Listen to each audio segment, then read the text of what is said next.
What up, y'all? It's for Press Bros Podcast, episode 3. Episode 3, We're back, here. y'all. We're so excited to be back. A little bit later than we expected.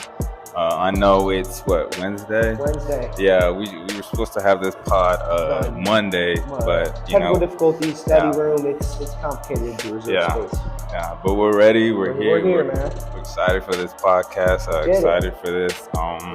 Like always, we start with our week 3 predictions that we had for the games. I know we had a good week of games. It was actually a great week of games. Great week of games. Yeah, a lot of unexpected games with good upsets. So let's go over our predictions for week 3. First off, I gotta make a shout out. First off, let's hear shout out Field High School, James Coach Dutch. I know you lost last week, but hey man, keep going, keep priding through. Always here rooting for you. Shout out mom, shout out dad. Yeah. Shout out to those people. All right, let's hear the week 3 predictions. So we're going to start off with the noon games, and then we'll go 3:37. First game, Georgia Tech upsets number 12 Clemson 24-21. Yeah. What do we think of that game? How we feeling with that, bro? Yeah, I think it was just a terrible game overall for Clemson. If you're a Clemson fan, you'd expect the season to be a lot different than it is. Like offense is stagnant. The offense is stagnant. Defense, the run. Defense. You thought with Tom Allen coming as a first year from Penn State, you thought the run defense would be better, but I mean it was still terrible. Watched the whole game too. I mean, what I noticed is Haynes King is Georgia Tech's whole offense. Yeah. 20-28, 211 passing yards, but he didn't throw one. He just had rushing touchdowns, 25 carries, 103 yards and a tud. Mm-hmm. He's their whole offense, man. He gets the game going for G Tech.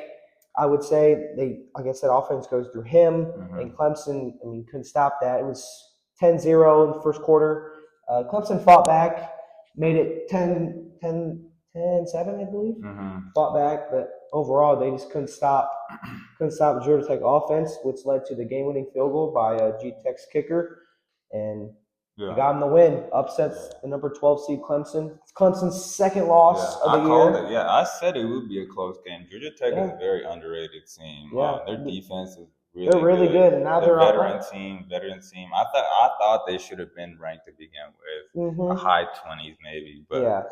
Yeah, their defense is really they got a veteran back line, and their offense, when they really need Haynes King to get going, when they need him, he gets going. Also noticed Clemson's offense. I mean, their passing game wasn't terrible, but their run game's so bad it makes them so predictable that they're going to pass the ball. I mean, the receiver was 7 receptions, 126 yards and a tud, but I noticed that once Clemson's kind of only passing right now, like I said, offensive lines gave up 4 or 5 sacks. Klubnik, another interception too. He was a Heisman candidate going up this year, and now they're not ranked. And who knows if he's going to be a Heisman? He better step up. You lose one more, it's over. College football playoffs. They're already out of the college football playoffs. Yeah, but you can still. But they're in a conference. They have a low chance. I think the ACC is actually really good. It's improved. The ACC is really good this year. So it's going to be a hard challenge for them to even get back. They don't play Florida State or Miami though. Yeah, but I think they're either way. Miami's going to still get up. I think Miami and Florida State is going to be the championship. That's my prediction. That's your prediction. But that's one of those teams. And they play each other right now. Yeah, it's going to be good to see. It's going to be good. It's going to be interesting when they play next 2 weeks or so. But overall, Clemson with another loss, with them goes to 1-2 on the season. Yeah, they got a lot of work to do, and hopefully they improve and make it interesting in the ACC. Yeah. Next game we got Alabama 38, Wisconsin 14. I was totally wrong on this. I thought it would be a little bit closer, but Ryan Williams actually showed up to work. 5 receptions, 165 yards and a tud. Ty Simpson, 24-29, 382, 4 tuds. Their offense is doing well now after the Florida State collapse. But they're getting themselves in the grooves. I mean, Wisconsin also shout Wisconsin, but they're not. Wisconsin offense is not there. Wisconsin is not as they used to be, definitely. And I think Bama's getting their groove back together. Ty Simpson has been playing really good. I think he's been playing good to begin with, but Their defense is getting it together. Yeah, it's good to see Bama doing good. Yeah, back to the physical Bama. Yeah, back to physical Bama. Yeah, I think they took that loss very personal. Very personal. So yeah, it's good to see them. Good to see that. And Wisconsin's one of their touchdowns was off a kickoff. So the offense only produced 7 points.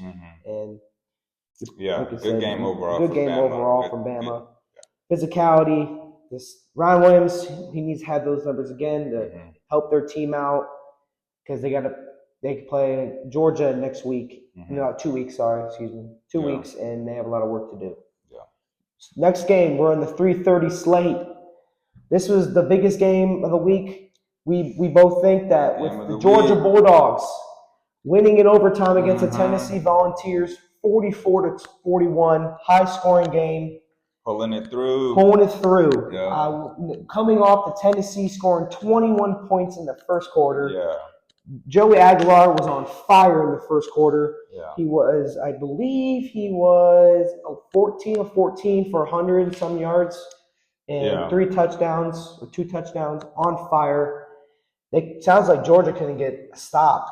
And Gunnar Stockton, he was doing well too. He got the touchdowns, make it 7-7, but overall, Georgia's defense slowed down Aguilar and the high-powered Tennessee offense. Yeah. But their Tennessee receiver, man, Chris Brazel III, 6 receptions, 177 yards and 3 tutties. I would say they couldn't at the end. Tennessee was fourth quarter stagnant.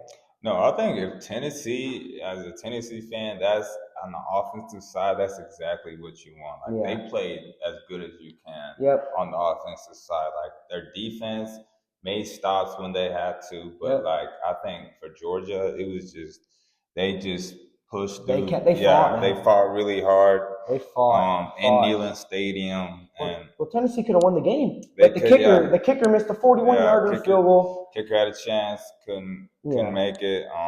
I know it sucks to be him. Can you imagine going to class on Monday and you're the kicker and you see like, oh, you should have made that field goal. Personally, I wouldn't go. Yeah. I might be on online class for a couple of weeks for that. Yeah. But he made the overtime field. He did, but you got to make those when it matters.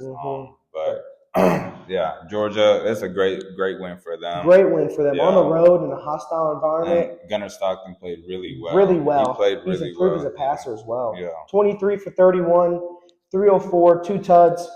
I would say another receiver. He didn't have the yardage. He wasn't the leading yardage, but Zachariah Branch contributed huge, 5 receptions, 69 yards, and a tud. Yeah. He's like the main guy on offense, even though he didn't get the most receiving yards. He's the main guy. He's the juice guy. He gets the job done, though. Yeah. I think him and Oscar Dupp. I think they had a good one-two punch. Yeah, but overall, Joey Aguilar, after starting 14 of 14, he was only 10 of 20. He wasn't very good in the second half. I think they were very stagnant. Very stagnant, you said. But 2 picks in the second half, too. KJ Bolden, he's running a crossing route. Yeah. KJ Bolden read that. Boom. And then the second one's on the receiver. He's going like a little out route. He had it in his hands, and it just tipped on to another Georgia DB's hands. Yep. But they stopped it when it needed. And also Georgia's running game. The overtime. Did you see that? Yeah. They ran the ball first play 18 yards. Yeah. Oof.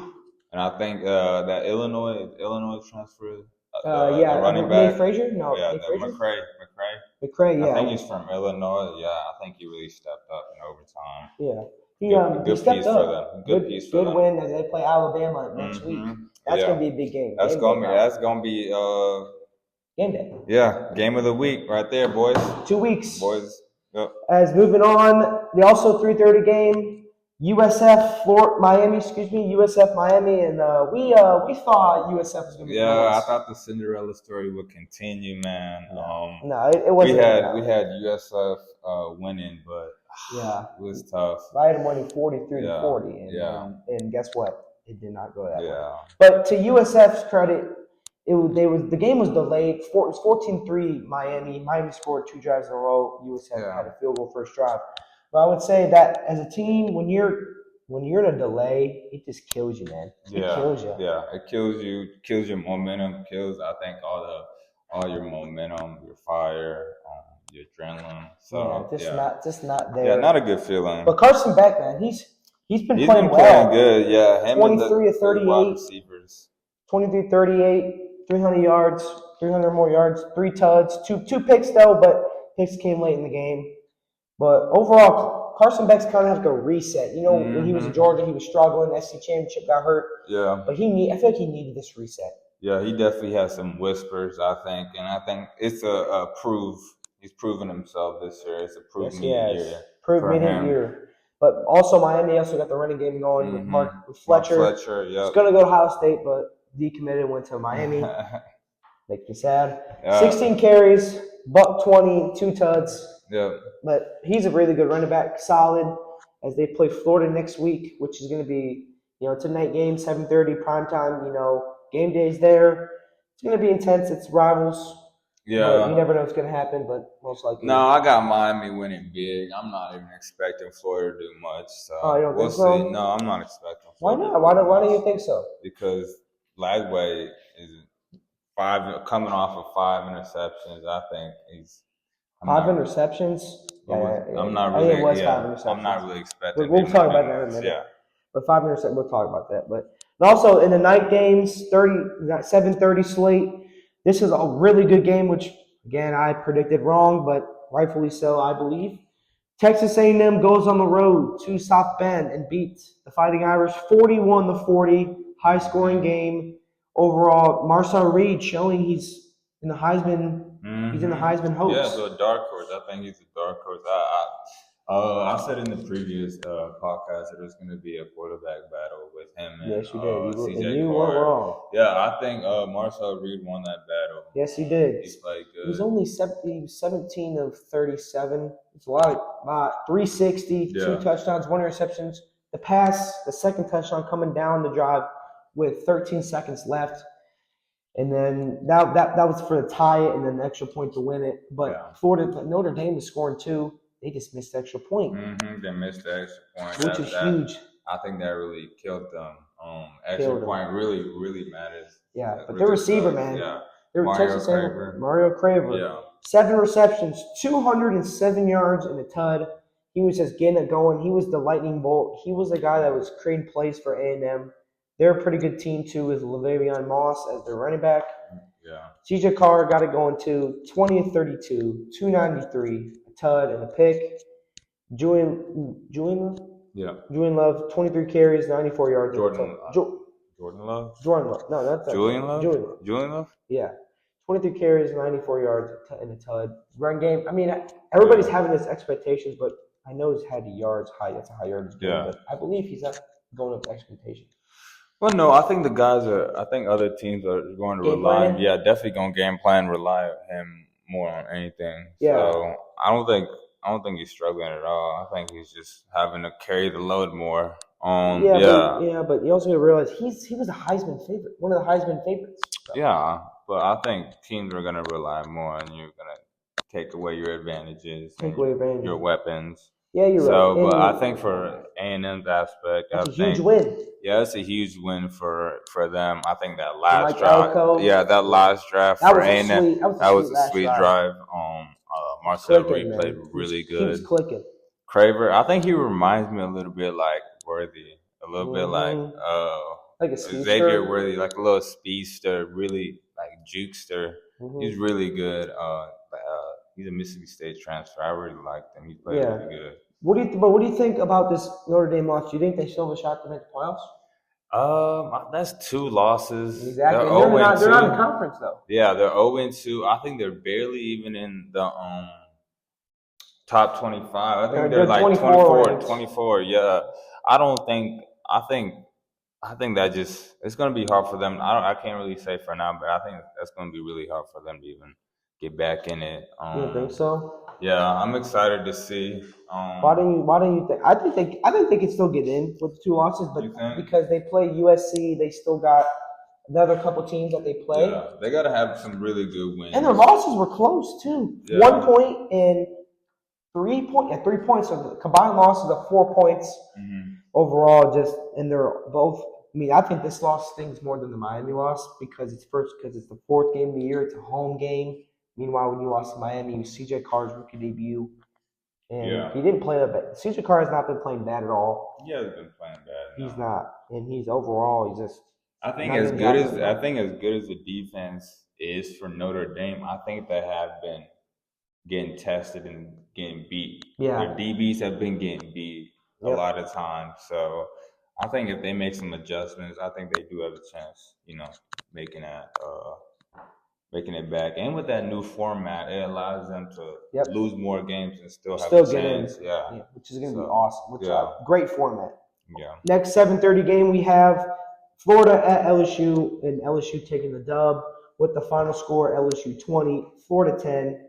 Main highlights of this game: DJ Lagwood throwing 5 picks. Yeah, it's not. But the LSU defense is crazy good. What we talked about. Yeah. They've had, I think, they forced 10 turnovers or 9 turnovers in the last 2 games. Something like that. I think I saw a stat. So a stat like that, but that LSU defense, like we talked about, only get Clemson to 10 points, Florida 10 points, and those teams are supposed to be high-powered offenses. Yeah, I mean, is LSU's defense legit, man? Mm-hmm. You think they're legit? Oh, I think they're legit. Yeah, their defense for the past couple of games, I think they look legit, and I think that's the question about that. Question's been about LSU the past couple of years. Mm-hmm. The offense has been really well, man. They've been able to produce like great wide receivers and great talent, but their defense has always been lacking. Can they step up? Yeah, which is the question. This year, with the transfer portal and that's with the recruiting, it's so huge for them, man. NIL, they've been able to get a lot of guys. And LSU, obviously, with the Garrett Nussmeier, 15 of 27, 227 passing yards, 1 tud, 1 pick.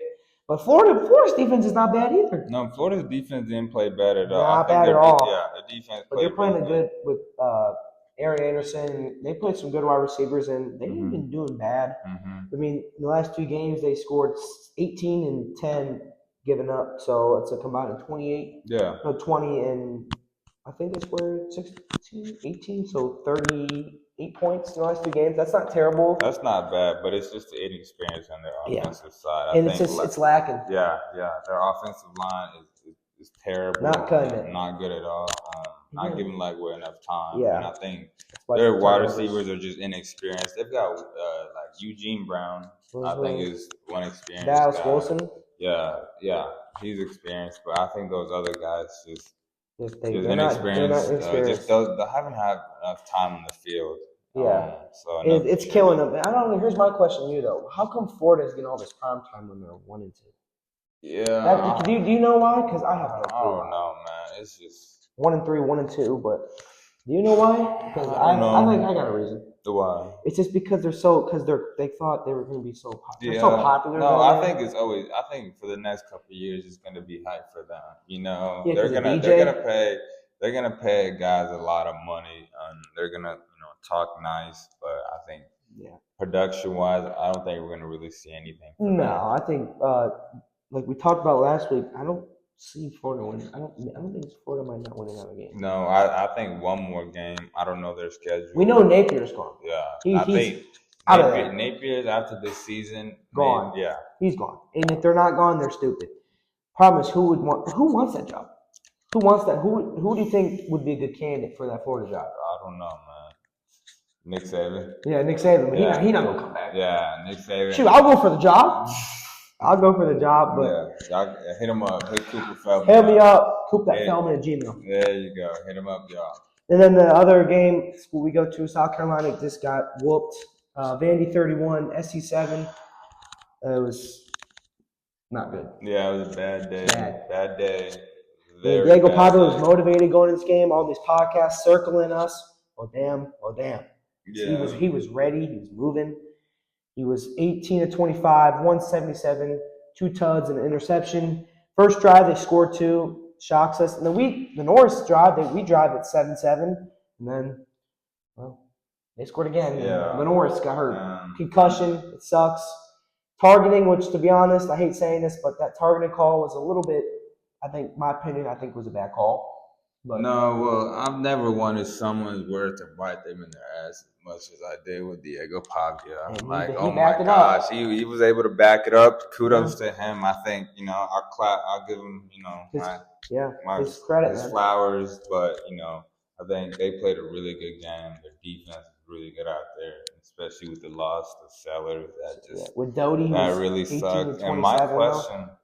And my question, I think with a lot of Carolina fans, my question is, why do we not put in Aaron Nolan? Yeah, why is Luke Doty a quarterback? Yeah, I think given the last couple possessions when Doty had his possessions to score and he couldn't score, I think Aaron Nolan should have had a couple chances to get a drive or two going, get some maturity under him, to see how he is. We paid him good as some money. Exactly. Play him. Let's use him. I think they want to develop him. Yeah, I understand that, but I heard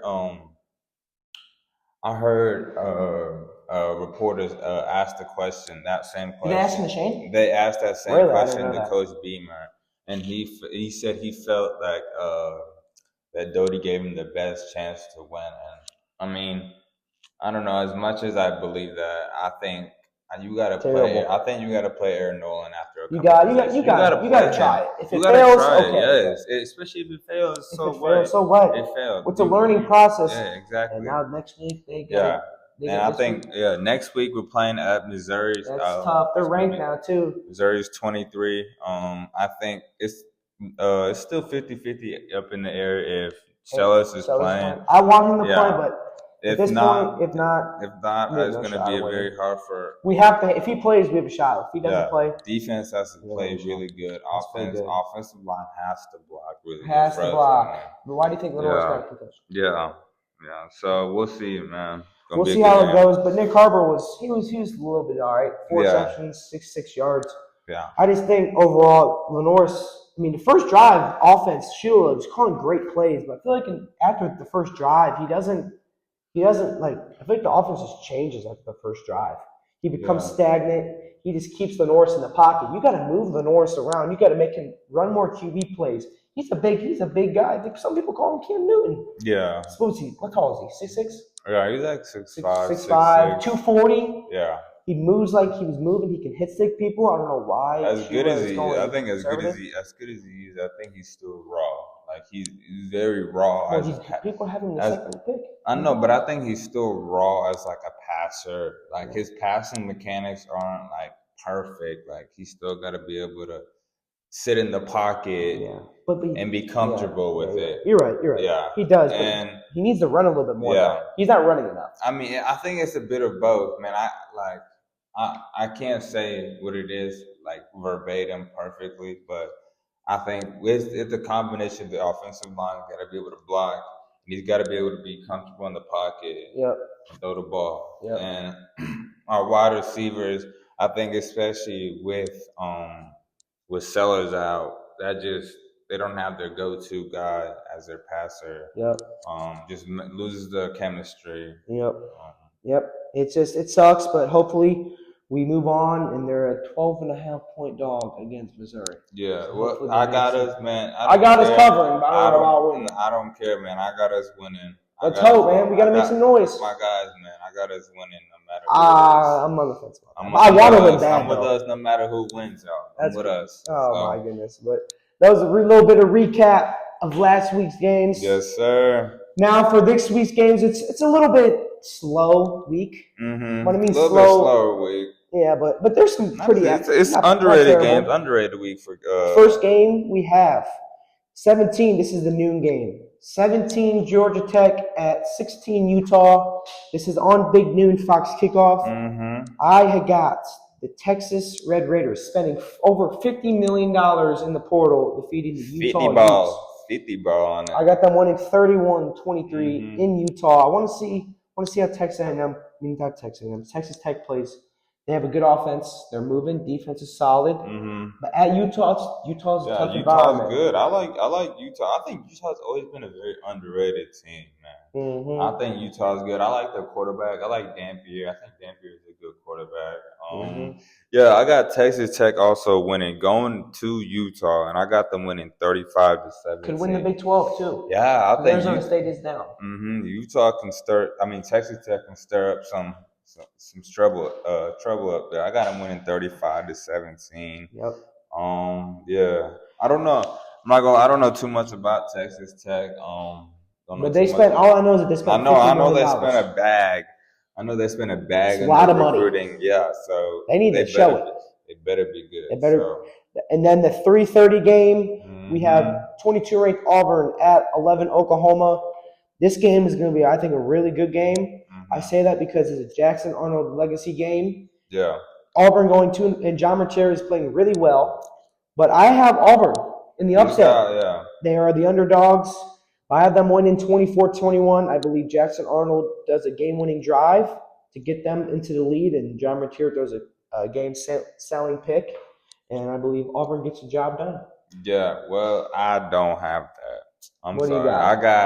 I got Oklahoma taking care of business at home. I got them winning 42-10, 24. Yeah, I like Jackson Arnold. I like their offense. Their offense is good, but Arnold is very inconsistent. Yeah, but he's very inconsistent when it comes to, when he's not doing well, he'll throw up the ball in the air. He'll turn the ball over. Mm-hmm. He's very good on his feet, though. The thing that's going to be the deciding factor. He can run the ball very well.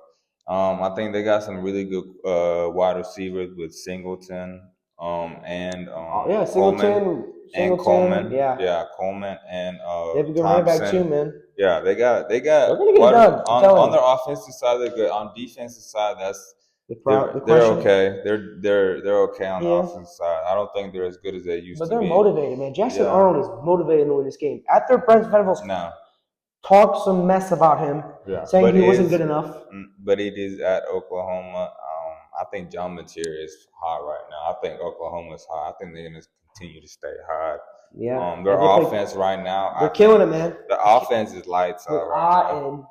And Deion Burks, but they play Texas in a couple weeks in the Red River Showdown, so that's going to be a really good game in about 3 to 4 weeks or so. Yeah, that's going to be really as we said. I have Auburn. He has Oklahoma. I got Oklahoma taking. We'll see who wins that game. Yeah, y'all. Hey, we made a bet. Loser shaves, so he's gonna have to shave his head, y'all. No. Loser's gonna do 50 push-ups. But next game, another game at 3:30. 21 Michigan at Nebraska.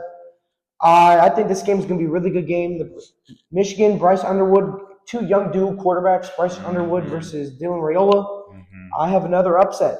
I have Nebraska beating the 21-ranked Michigan Wolverines 27-21. Dylan Raiola, he's going to play really well. Him and Deion Keys, they're going to do well. I think Bryce Underwood's still young. I think he's not going to do bad either. Yeah, I think Bryce Underwood's going to have a good game. Yeah, but I got Nebraska taking care of business at home also, 21-24. I think the only reason I have to win them is because it's at home. If it was at Michigan, I would have them. But I think with Nebraska, I think their stadium is loud. Great environment. It's going to be red out. Yeah, it's a great environment. Yeah, they call it Big Red for a reason. Yeah, it's going to be good to see, but I think I got Nebraska taking care of business. Dylan Raiola, he's a good quarterback. They got a good underrated wide receiver group. Defense is not bad either, man. Yeah, I like their defense, man, but Michigan, I think they're really inexperienced up front. So Justice Hayes is going to get it going as well. Yeah. But overall, Matt Rule is going to have his guys ready to go. He says that all the time after his pregame, post-game conferences. He's going to get his guys ready to go. Yeah, so I'm excited for that game. It's going to be a good underrated game for the week. Yep. That is on CBS. Mm-hmm. And then the 7:30 slates. At 7:30 primetime, we talked about Florida at Miami. I think this game will be a whooping. I have Miami winning 38-17. Carson Beck's going to have a stellar performance. Yeah. But Florida could keep it close early, but I think Miami comes out late and just dominates. Yeah, I got Miami winning big time at Miami. Yeah, Florida, I think their offense is going to be very stagnant. Yeah. Not going to have a lot of movement. I think their run game is good, but if running back, if the offensive line is not blocking for you, I think it's not going to matter. It's not going to matter. And they're going to have to struggle. Yeah. And guess what? Guess who's on the Miami D line? Ruben May. Yeah, I think he's a top 10 draft pick. I got Miami winning 42-10. So I got them winning big. I don't think Florida's going to put up a lot of points at all. It's going to be early. It's going to be good. Yeah, I think Miami's wide receiver core is really good. I don't think Florida's DBs are going to be able to keep up with them. So I'm really excited about that game. It'll be a good game to see. Yeah. And then the 7:30 game on NBC/Peacock. Illinois at Indiana. My lock of the week, I think, is Illinois comes in at 4.5-point underdogs. I have the Illinois Fighting Illini on the upset, 28-24. I just think Illinois, they're going to prove why they're the 9th-ranked team in the country. Luke Altmaier, Caleb Finnegan, Hank Beatty, Colin Dixon. That's a high-powered offense. Defense is good too, but Indiana's good with, I don't know, I think it's the transfer from California. Indiana, but I think their experience, Brett Bielema's going to get his crew ready, go into Bloomington, and they're going to get the job done, and they're going to go higher up as they play Ohio State in about 3 or 4 weeks. That's going to be a really good game. But yeah, I think I got Illinois going to Indiana, and I got them winning 38-31. Wow, high score. Yeah, I got them winning. I really like Luke Altmaier. I think he's a really good quarterback. I think he got a good. Yeah, that's definitely my lock of the week. Lock of the week, baby. Lock it in. Lock it in. For all the bettors out there, we think Illinois money line. Take that now. Take that now. So I think we both got that. Game of the week. Too. I think gonna be good to see. Yeah, good, cool, underrated games. As we said, underrated. And slate. Carolina too. Yeah, right? Carolina, Mizzou. Carolina going to Mizzou.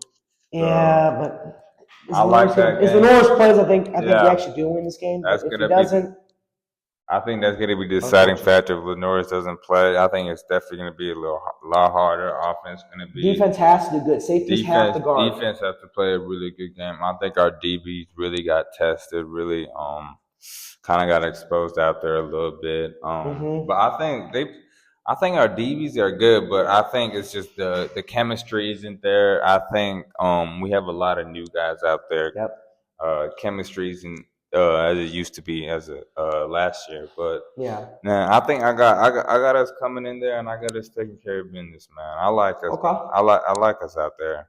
All right, so there you go. I like our boys out there, man. Yes, sir. Yes, sir. Yeah. And that wraps up the games prediction? Of the week. What's the prediction for the game? What's the prediction for the Mizzou Carolina game? Oh, I already said we're gonna. If Norris plays, what is the score? What's the prediction? If Norris plays, I'm gonna go with 28-31 Carolina. If he doesn't play, I'm going to go 28-10.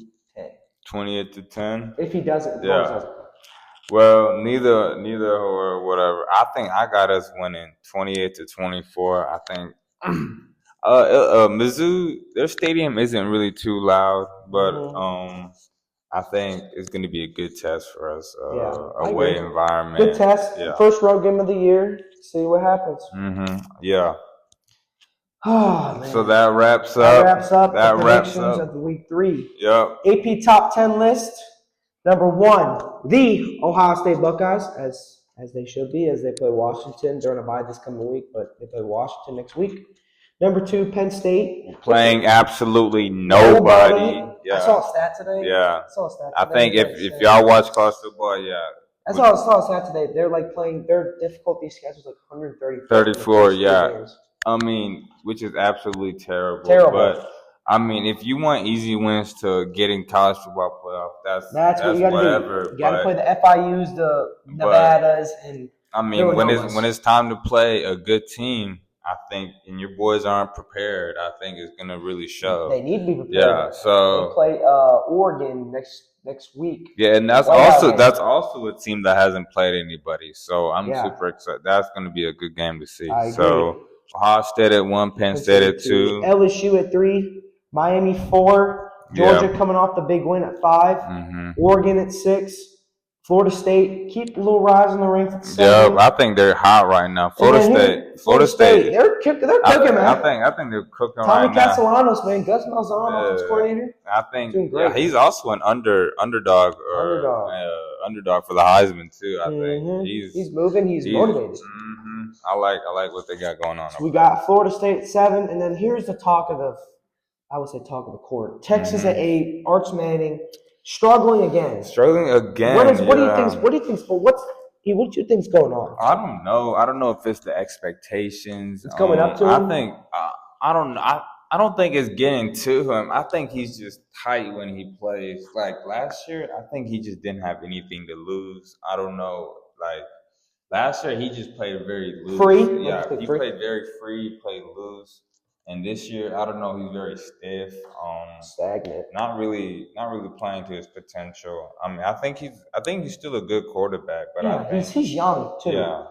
I would say he's young as well, but the thing is, I saw some on Instagram today that he was getting booed.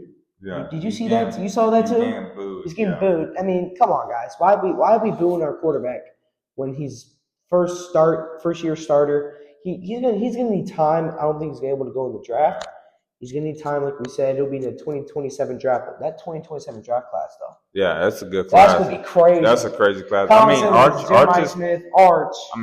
stat was only 114 interception and touchdown. That's very. And who did they play? That's very decent. Did they play UTEP or St. UTEP. They played UTEP. You play UTEP? Yeah, University of Texas El Paso. Shout out to you guys. Yeah, shout out to those guys.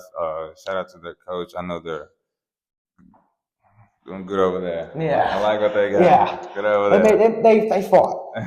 But Texas at 8, Illinois at 9, big week for them. Like we said, locks of the week. And Texas A&M, big ups to them. 10. Big ups, mate. Yeah. And they're number 10 on the list. Yeah. They're also they can get on the rise too, but they're in the SEC and you never know.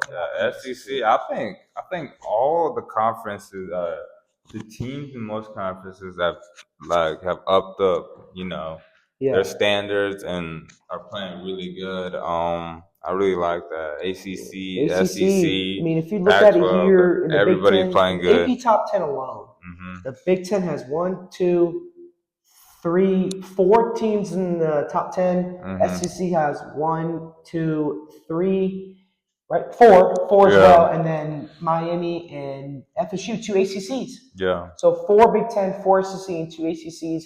Kind of just shows the dominance of the Big Ten and the SEC. Yeah. But yeah, that's AP top 10 for y'all, man. And that's it, guys. That wraps up episode 3, week 3 predictions. Week 4 predictions, week 3 results. Really appreciate y'all guys. Really love this. Please subscribe to the channel. Like we said, help us out, man. Yeah, like we said, it's a little bit earlier. A little bit later than we expected. We expected difficulties trying to get a room. Yeah. And we have new mics, as you guys can see. Yeah, look, rich guys. Up to the mics, man. Guys, we made it a little bit. We're improving every week. Yeah. Again, please like, comment, subscribe. Mm-hmm. Tell us what we can do to improve. Tell us how we're doing. Well, we appreciate y'all. Love y'all. Hope y'all have a good day. Y'all have a good night. Press Box out. Peace.